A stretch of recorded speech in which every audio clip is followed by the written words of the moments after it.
त्र्यम्बकं यजामहे सुगन्धिं पुष्टिवर्धनम् उर्वारुकमिव बन्धनान् मृत्योर्मुक्षीयमामृतात् यो रुद्रो अग्नव्यो अप्सुय ओषधीषु यो रुद्रो विश्वा भुवना विवेश तस्मै रुद्राय नमो अस्तु तमुष्टु हि यस्विषुः सुधन्वायो विश्वस्य क्षयति भेषजस्य हेसौ मनसाय रुद्रन्नमोभिर्देवमसुरं दुवस्य अयं मे हस्तो भगवानयं मे भगवत्तरः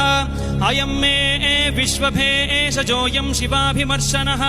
ये ते सहस्रमयुतं पाशां मृत्यो मर्त्याय हन्तवे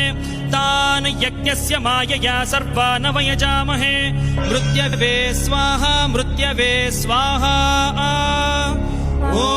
नमो भगवते रुद्राय विष्णवे मृत्यवे पाहि।